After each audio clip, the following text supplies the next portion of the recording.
السلام عليكم ورحمة الله وبركاته. بسم الله الرحمن الرحيم. الحمد لله وحده والصلاة والسلام على من لا نبي بعده. موضوع امروز در مورد سقطی حمل هست که به زبان روسی ویکیدش گفته می شود و با خصوص آیا خونی بعد نفاس حساب می شود یا نه. یعنی که ظاهر هست که وقتی که زن وقتی که تولد می کند، خونی که بعد از تولد کردن می بیند خونی نفاس حساب می شود و او باید به تمام احکام نفاس یعنی پیروی کند. اما سوال در اینجا این هست که وقتی که تولد نمی کند و متاسفانه سقطی حمل می شود، ویکیدش می شود، آیا خونی که بعد از این سقطی حمل می بیند آیا خونی نفاس حساب می شود؟ آیا باید با احکام نفاس پیروی کند یا یکم حکم دیگری هست؟ پیش از اون که من به این سوال جواب بدهم، به خواهری که از این سختی میگذارد من یک پیام دارم. خواهرم، همچون یک تذکره و یادرسی من به تو میگویم که در این حالت صبر و تحمل داشتن و با اخلاق خوب پیش آمدن خیلی مهم هست. این حالتی امتحانی تو می باشد و همه وقت پیش نمی آید، پس خیلی احتیاط کن که این موقع خاصی ثواب حاصل کردن را ضایع نکنی. ناشکرگزار مباش و برای دیگر نعمت هایی که الله سبحانه و تعالی به تو عطا کرده است شکرگزاری کن و با قسمت و فرمان الله سبحانه و تعالی راضی باش. الله سبحانه و تعالی در سوره بقره آیت 155 می فرماید: اعوذ بالله من الشیطان الرجیم ولنبلونكم بشيء من الخوف والجوع ونقص من الأموال والأنفس والثمرات وبشر الصابرين. البته شما رو می آزماییم به اندکی ترس و گرسنگی و نقصانی در مالها، جانها و میوه ها و صبر کنندگان را خبری خوش ده. و این چنین ما مثال داریم از یکی از صحابیات سلیم رضی الله عنها که همسر ابو طلحه و مادر انس بن مالک رضی الله عنه بود. وقتی که طفلش بیمار شد و هنگام نبودن شوهرش، هنگام نبودن ابو طلحه، وقتی که از دنیا گذشت، به شوهرش یعنی فوراً چیزی نگفت. چی کرد؟ یعنی خود را از دست نداد، بلکه با اخلاق شایسته و با عقلمندی و حکمت به شوهرش اولا خوراک تیار کرد، خود را یعنی زیب و زینت کرد، حتی با شوهرش همخوابه شد و بعداً به او گفت: یا ابا طلحه ارأیت لو ان قوما اعاروا عاریتهم اهل بیت فطلبوا عاریتهم الهم ان یمنعوهم؟ که ای ابو طلحه، چی میگویی اگر قوم امانتشان را به اهل بیت، به اهل خانه بدهند و پس امانتشان را از آنها طلب کنند، آیا آنها یعنی منع کرده میتوانند؟ یعنی که آیا میتواند اهل همان بیت یعنی حق دارند که منع کنند؟ قال لا، قالت فاحتسب ابنك. ابو طلحه جواب داد که نه. پس سلیم گفت که پس پسرت را به حساب الله سبحانه و تعالی بسپار. این حدیث به ما درس میدهد که چطور سلیم رضی الله عنها از صبر کار گرفت و از فرمان الله ناراضی نشد. اکنون به این سوال جواب میدهم، اولا مختصرا و بعدا در دوران همین ویدیو بعضی دلیل های مذهب را نظر میکنیم.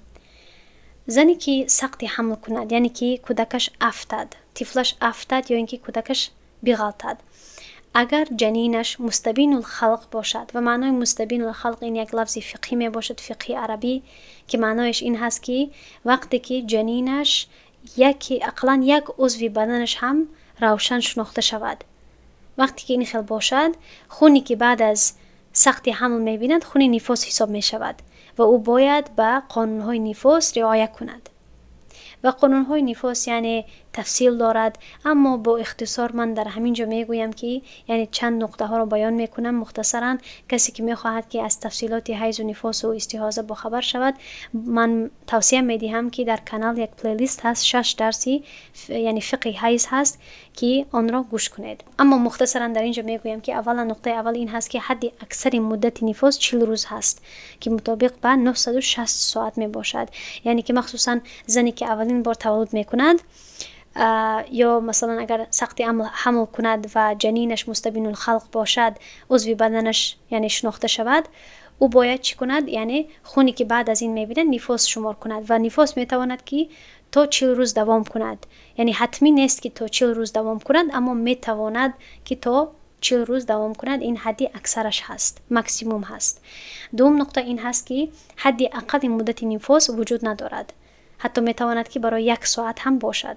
نقطه سوم این هست که زنی که برای اولین بار تولد میکند، چون که عادت نفاس تا حال ندارد، باید یعنی به عادت خود توجه بدهد. میتواند که تا 40 روز دوام بدهد یا اینکه میتواند که از 40 روز کمتر، یعنی در 40 روز کمتر به انتها برسد.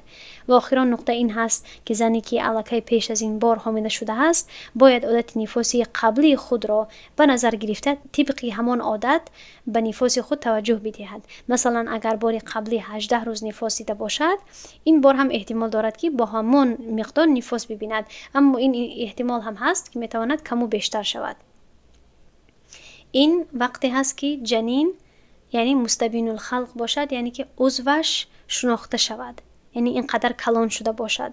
اما اگر جنین مستبین الخلق نباشد، یعنی که اقلا یک عضو هم روشن شناخته نشود، خونی که بعد از این سقط حمل میبیند نفاس حساب نمی شود، بلکه این خون را ما یا اینکه حکم حیض میدهیم یا اینکه حکم استحاضه.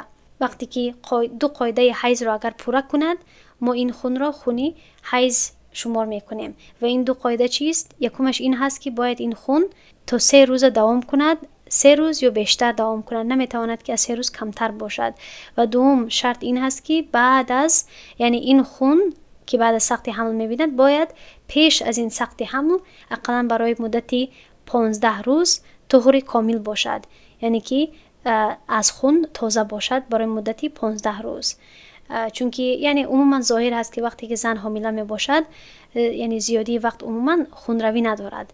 پس زیادی وقت این شرط پوره می باشد، فقط همین شرط ضروری هست که تا 3 روز اقلا خون ببیند. 3 روز یا بیشتر اگر خون ببیند، این خون را ما حکم حیض می دهیم. اما اگر این دو شرایط را پوره نکند، ما این خون را خونی استحاضه می گوییم. این بود جواب مختصر. اکنون بعضی تفصیلات و عباره های علمای مذهب حنفی را در این مورد نظر می کنیم.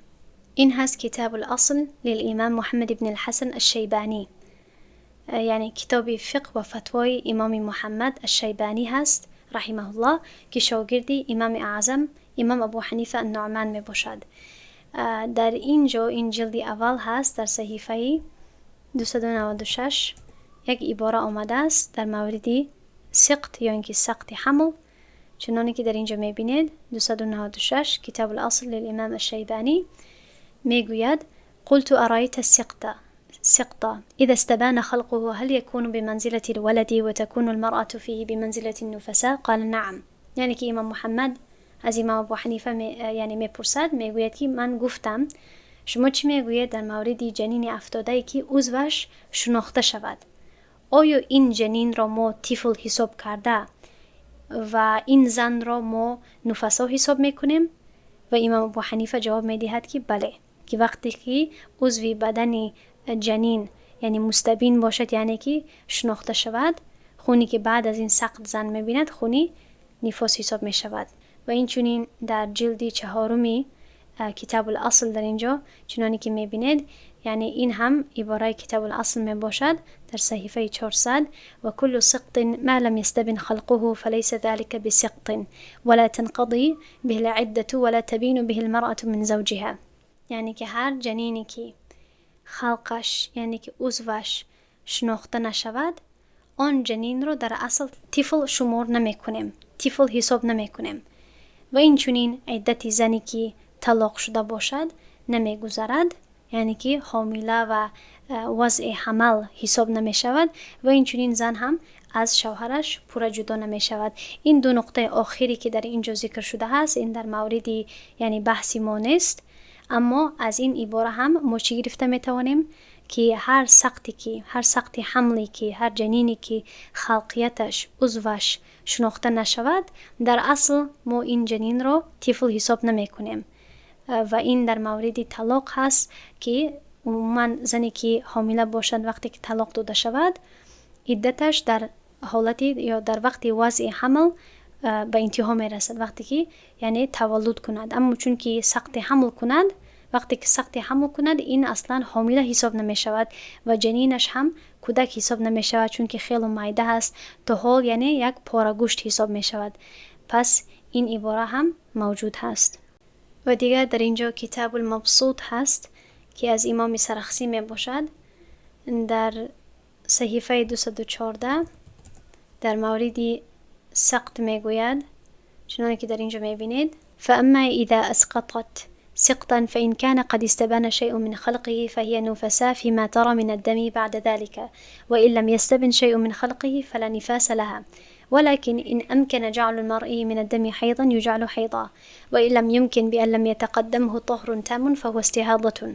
یعنی که وقتی که زن جنین افتاند اگر چیزی از خلقیت آن جنین ظاهر شده باشد آن زن در حالت نفاس حساب می شود در خون بعدی که می بیند و اگر چیزی از خلقیت آن جنین ظاهر نشده باشد آن زن را در حالت نفاس شمار کرده نمی شود.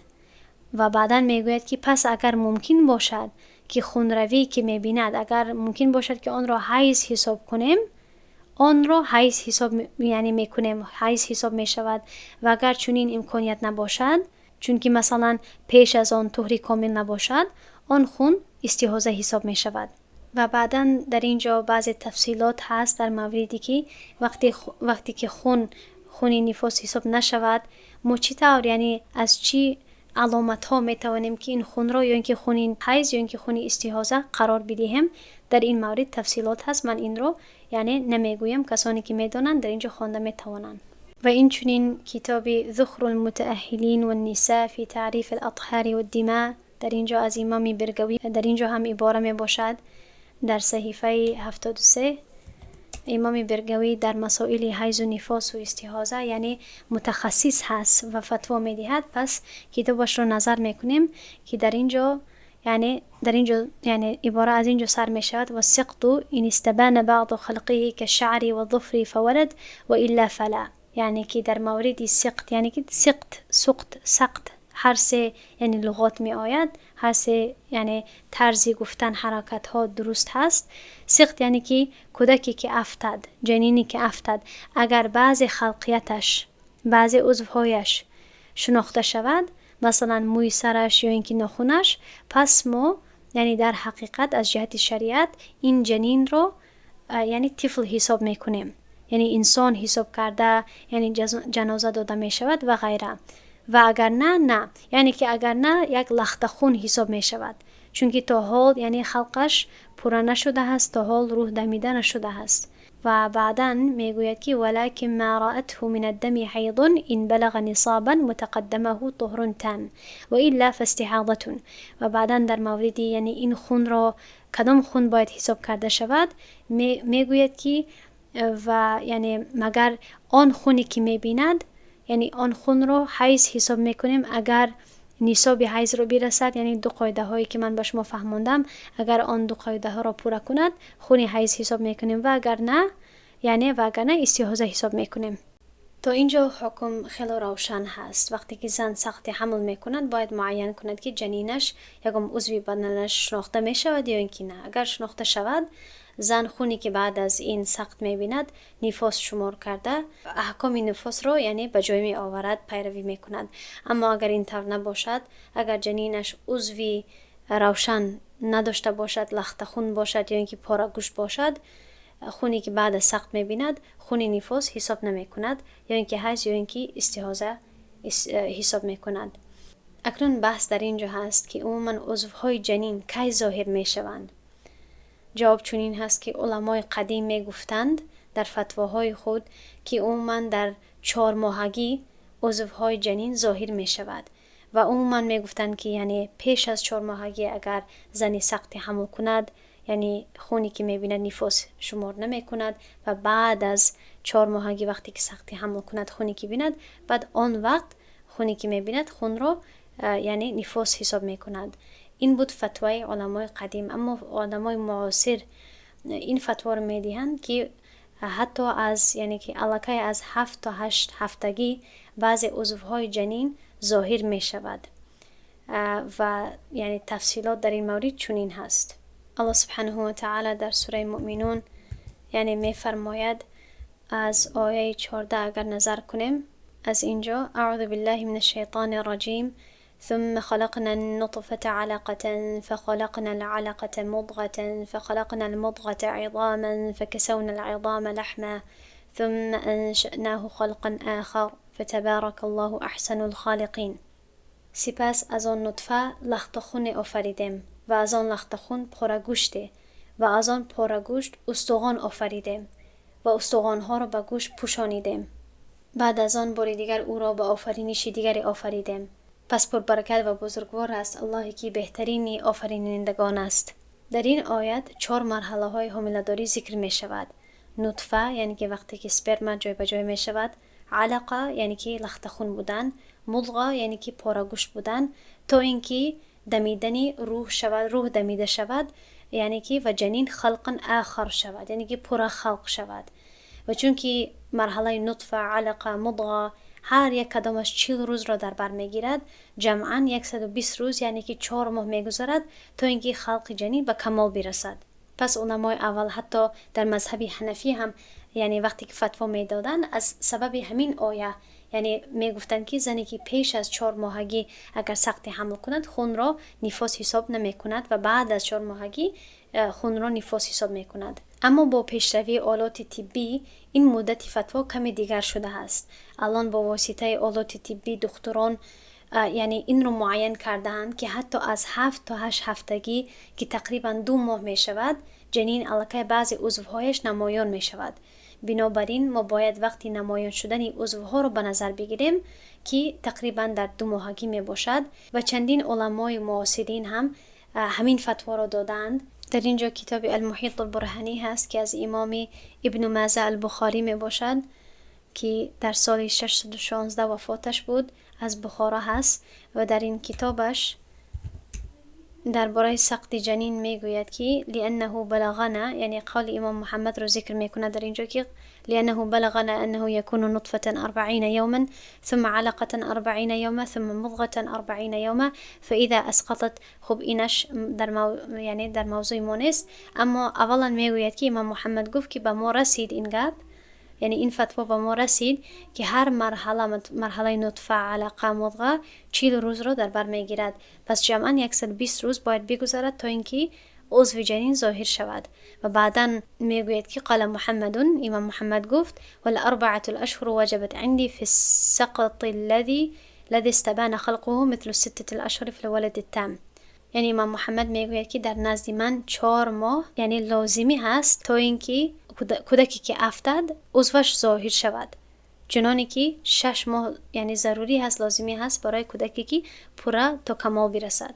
اما چنانی که من گفتم این فتوای علمای قدیم مذهب بود. وقتی که علمای بعدی آمدن و در این مورد بیشتر تحقیقات کردن، یعنی دیدند که عمیق‌تر و دقیق‌تر این هست که خلقیت جنین خیلی در مرحله های اولی ظاهر می شود. ضرور نیست که تا 120 روز انتظار شود. در مرحله های حتی 7 تا 8 هفتگی را عضوهایش ظاهر می شود. پس در اینجا مثلا کتاب رد المحتار می باشد از امام ابن عابدین الشامی. در اینجا در صحیفه 500 این جزء اول می باشد. اگر این صحیفه را اگر نظر کنیم، در اینجا امام ابن عابدین میگوید ولا يستبين خلقه قال في البحر المراد نفخ الروح والا فالمشاهد ظهور خلقه قبلها.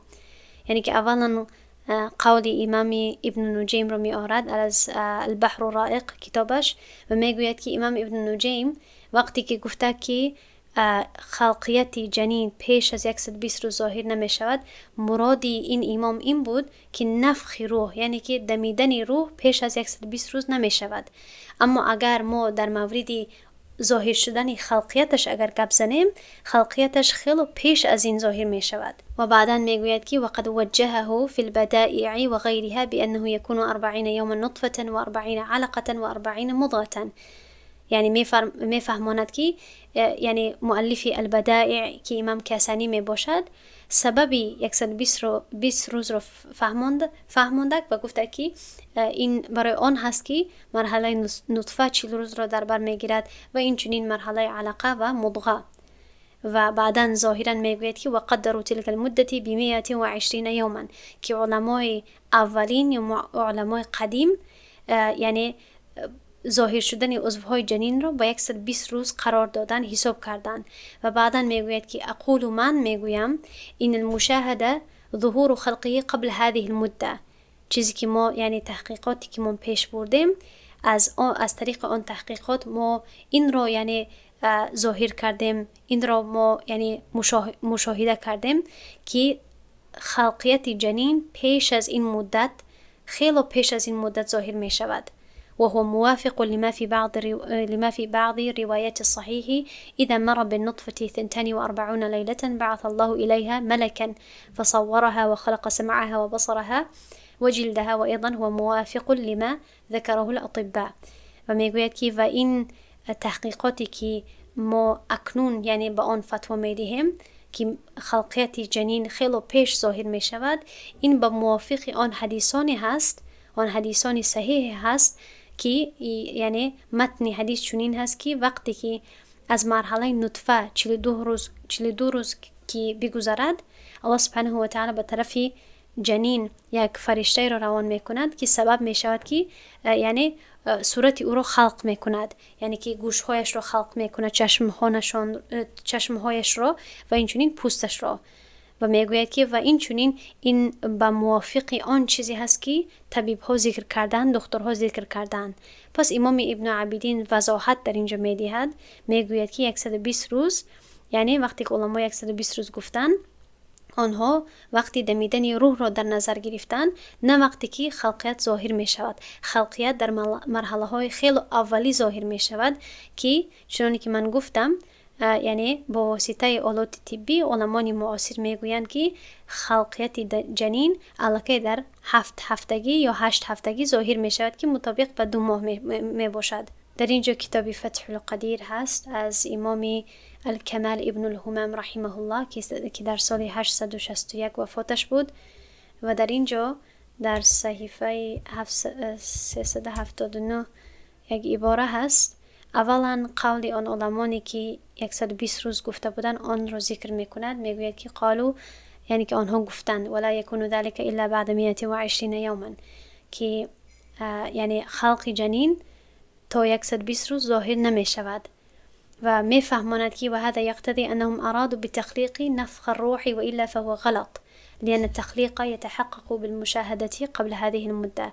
که وقتی که آنها این گونه گفتن، ما باید این طور بگوییم که هدف آنها با ذکر کردن 120 روز دمیدن روح را در نظر داشتن، و اگر نه این گونه گفتن که خلقیت جنین تا 120 روز ظاهر نمی شود، در 120 روز ظاهر می شود، این غلط هست. چون که در اینجا میگوید که ما مشاهده کرده هم که خلقیت جنین خیلی در مرحله های اولی پیش از این مدت ظاهر می شود. یعنی خلاصه این مسئله چنین هست که وقتی که زن سقطی حمل می کند، اگر جنینش یکم عضوی داشته باشد که روشن شناخته شود، خونی که بعد از این سقط می بیند خونی نفاس حساب می شود. اما اگر در مرحله های اولی حامله داریش سقط کند و جنینش یکم عضوش یعنی روشن شناخته نشود، یک لخت خون، یک پاره گوشت باشد، خونی که بعد از این می بیند خونی نفاس حساب نمی شود، بلکه خونی حیض یا اینکه استحاضه گفته می شود. اختلاف فقط در این مورد هست که علمان قدیم در مذهب حنفی و دیگر مذهب ها می گفتند که عموما عضوهای جنین در 4 ماهگی ظاهر می شود. اما علمان معاصر طبقی یعنی با واسطه آلات طبی این رو یعنی قید کردن، مقرر کرده‌اند که عضوهای جنین خیلی پیش ظاهر می شود. علمان قدیم آیه قرآن را یعنی همچون حجت گرفته بودند و چون که در آیه قرآن 3 مرحله ها ذکر شده است، آنها گفتند که هر مرحله 40 روز را در بر می گیرد و 120 روز 4 ماه می شود.